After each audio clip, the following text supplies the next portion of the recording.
I have a few hats, I have to say, and I work with the UK All-Party Parliamentary Group on North Korea. So it is a group interested in Korean issues, particularly where that a lot of human rights violations going in North Korea. So they are kind of a committee group in Parliament. And here I am as an activist, and I definitely speak on behalf of many brothers and sisters who cannot speak for themselves. So I live in the UK, in Manchester particularly, and I studied both 2 degrees in politics, and after that I was able to work in Parliament as a parliamentary assistant, or someone, myself is a father and husband as well. So that's Timothy Cho.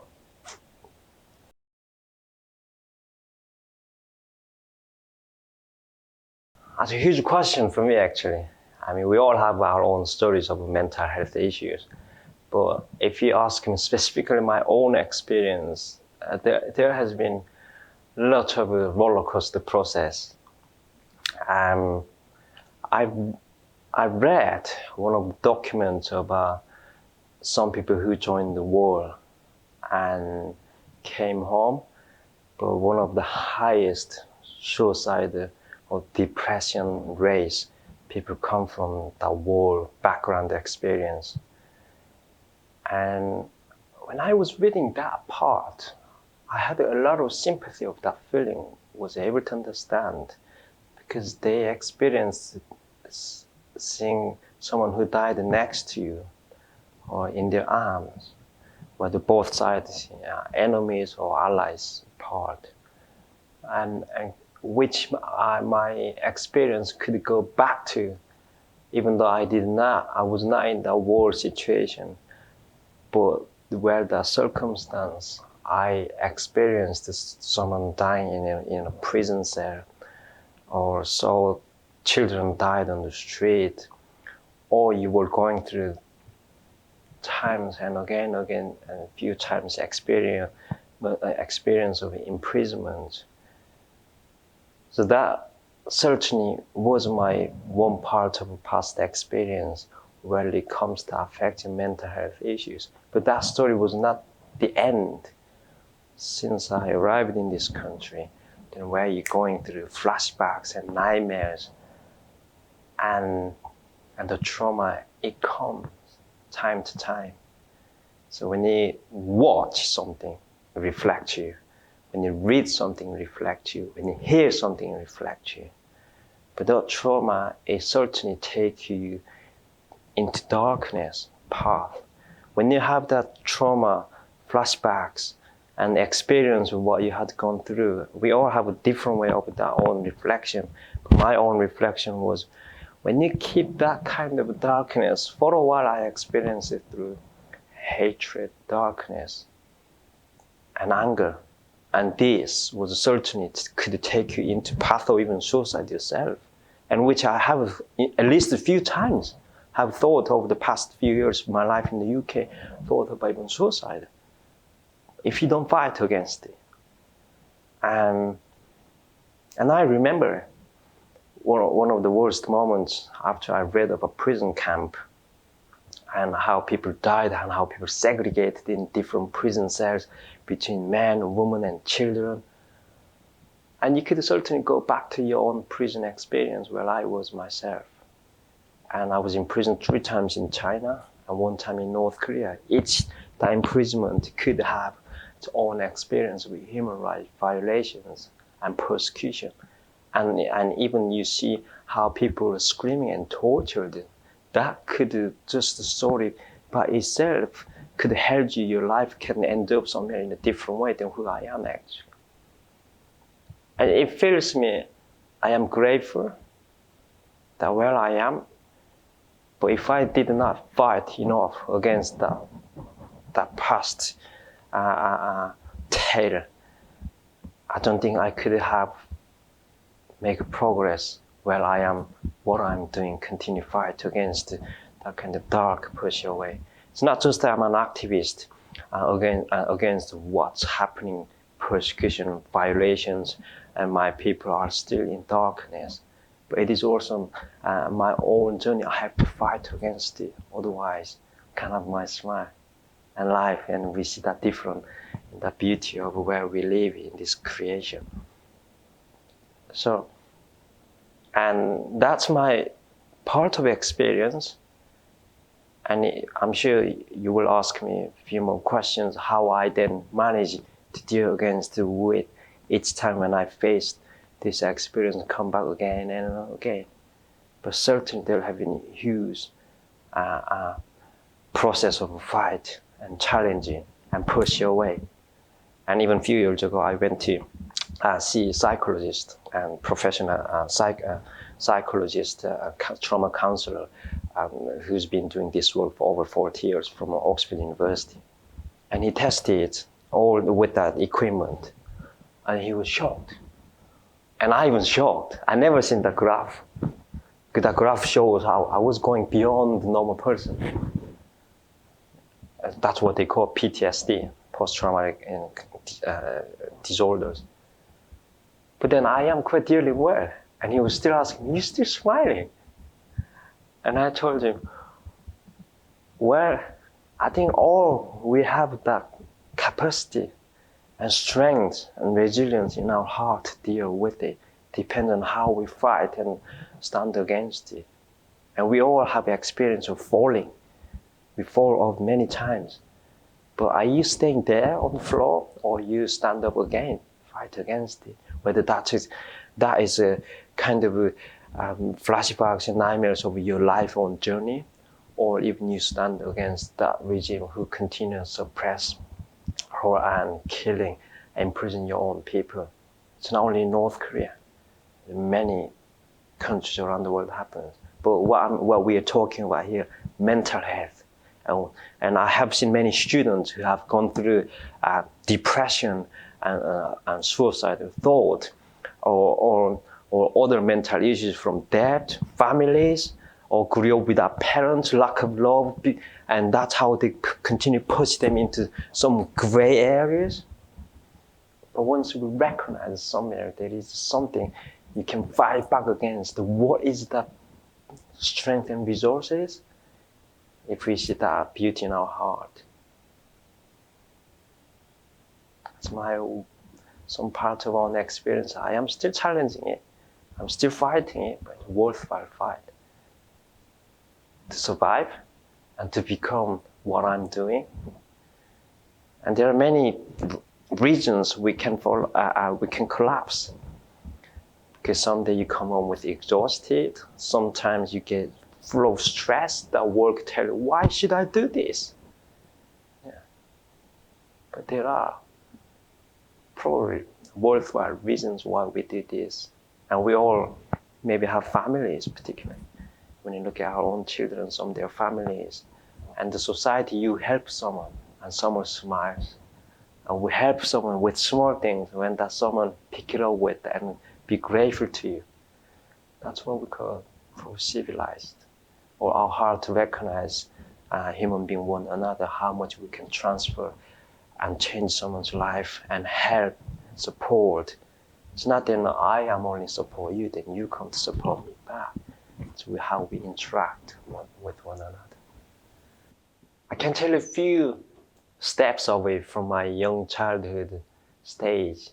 I lived as a homeless boy in North Korea, and I grew up without love of my parents. But I had a friend who we lived together on the street. It's one particular experience I remember. One time, someone who threw me into my hand a piece of bread and a few coins. I still don't remember that lady's face, but I saw her backside as she was walking away. It was a small thing, and that was, I don't know what, that moment of when someone's love recognized. Hundreds of people could walk away and do not even look at your direction. But that person did express her love. And that hugely encouraged me that time. Then if I go to another stage of when I was in prison, it was during my 4th imprisonment in Shanghai, in China. This guy, he was one of my inmates there was one guy who was a South Korean guy and gangster. And when you look at the image of a gangster, it's quite creepy, you know, scary. God, huge tattoos, and many scary tattoos, and big muscles and short hair. But the way how he approached me and speak to me in Korean, first time I was talking to someone from North Korea, actually in a prison cell. But then when he heard my story, because I was expecting to go back to North Korea, second time, and I would be executed because it was my second time escape, and I went to American school. Anything connected with America, when you're sent back to North Korea, you have no chance to survive, because that's North Korea's greatest enemy and propaganda enemy. Why North Korea until today survives and equipping itself with what they so-called socialist communist society, then they oppress and suppress their own people.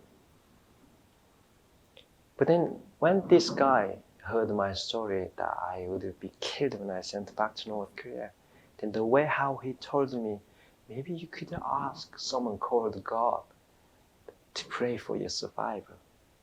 In darkness moment, you need some kind of something, even tiny of hope. You want to grab it. We all have experienced that. Or even some of you may going through that experience. Throughout pandemic particularly, we have seen something we felt, oh, the world is going to collapse, look like. Everyone's going to die. But we still need some kind of hope. It's our human instinct, and that's how human has been created in our heart, to find something, that hope. But to me, that moment, I didn't know who God was, but when this guy told me to pray for my survival, it came as a hope. And I didn't know even whether there was it could happen anything to me. But that moment when I was able to pray, someone called God, and it was a tiny, tiny hope. And I still thought he was a crazy guy, this gangster. Why? Hey, look, I'm going to be killed when I sent back to North Korea, and you are now come to telling me to pray God for my survival? But when that moment he said, rather than I was cry every night and not eating well or thinking about how am I going to be killed by myself before I was going to be killed by the regime or sent back to North Korea, I would be executed publicly. But then I was able to hold that tiny hope. And hope, I prayed so many times. Still was expecting with human brain, I would be sent back to North Korea. But when final, the last day when two men came to me and told me, you would be deported to the Philippines instead of sent back to North Korea. And at that moment, wow, my hope came true. That what I was hoping grabbed it fine. Last hope was asking for my freedom. It came to happen. But then in the UK, when I came, I thought, oh, free country, everything gonna be fine. After my arrival here in 2008. But now I was threatened, chased, and followed by this trauma, nightmares, and darkness. Often I woke up at night time. I didn't know where I was. In prison in North Korea, China, on the street. Or was on the Mongolian border during my first escape, chased by Chinese military shooting in our way. And I have had a sleepwalk over hundreds of thousands, probably thousands of times at night time. And I went outside my house, and eventually when I saw that street, English road sign, I was able to go back to sleep. And that could easily end up me killed even by myself. Because that trauma and our mental health issues of trauma and nightmares and depression take us into that gray zone, and we eventually see nowhere to go. But then I was keep thinking about, well, I was in that prison, dark, terrifying, darkest prison. So what did I do? Tiny hope, what I saw, and that hope I was grabbing again and again. And I really had to fight really hard to get through it. But when you're facing through this darkness, if we step beyond the hope side, because every single part of my life, we have a hope we can have. Depends on how you're mentally strong enough, or you want to actually put yourself in there and fight against it. And I see this hope. The most, darkest depression, they work hard and stressed, but you come home. And when I see my family, children come to run to daddy, and that's a different side of beyond hope. And see, even with a piece of sandwich, you sit down with the family. Or if you can ring up your parents, call them. Oh, mom, dad, I have had gone through a very stressful day. And you are able to talk about this and digest it. That where the gray zones take it out from there, but you get out and try to break through, find a different way of refreshment. And when you look at a woman give a child birth, they're screaming because it's a painful process. And I've seen that when my wife was going through it. But when she was holding that baby in the arms, that's the most beautiful moment. That's a different sign of beyond hope. Or don't put you in the gray zone when the darkness come to take you in the lockdown in the gray zone, and there is no good way. But if you think about, listen to music, run out to the park, and watch something, something encouraging you. So which I am still doing it. When I'm so tired and I feel like always something coming to me, then I stop my work and something I watch, particularly like personal encouraging stories, how people rode from the darkness and got out of their life, but they have done many great things in their lives.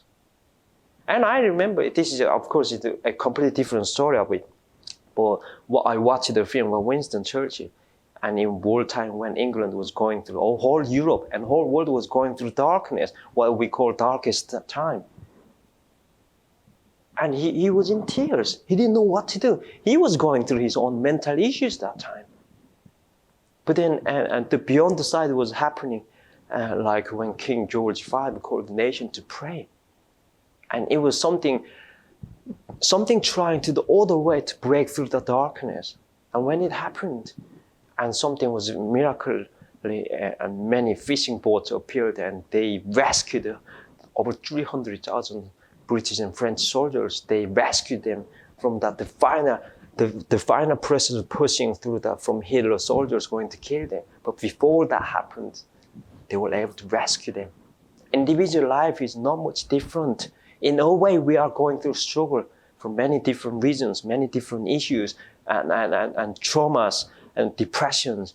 But are we going to put ourselves into that corner and then know where to break through and then make our own decisions to kill by ourselves? No, it's not worthwhile. Once you get out from there, you would see your beauty. You've done very well. And I say that sometimes, Timothy, you've done very well. It was worthwhile fight to survive from each different and stage of circumstance and process. And that doesn't mean once you have done it, it comes to end. No, you have to make yourself ready to fight against it. And if you ask me, I've done many opposite things. When I say opposite things, if there's darkness come, then we have light. So you finding that kind of light process. And such as even when I first arrived in Bolton, I didn't speak any English and I didn't know how to approach it.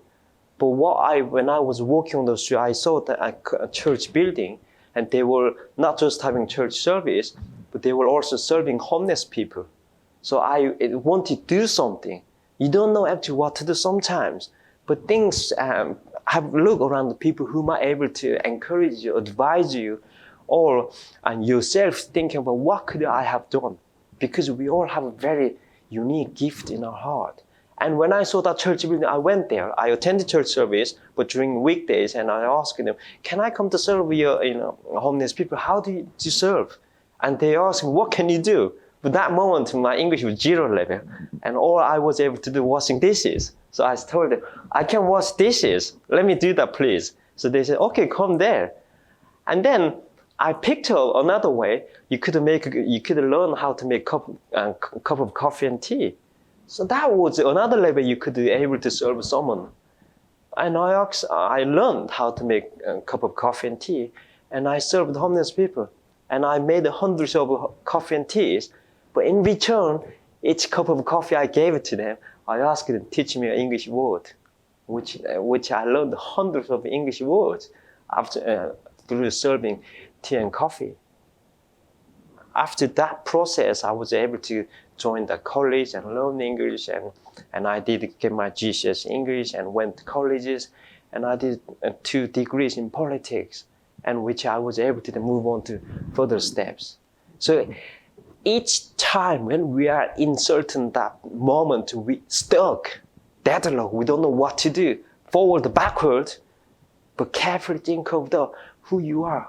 You can be very loved person, capable in your heart, because we all have that different, unique and gift in us.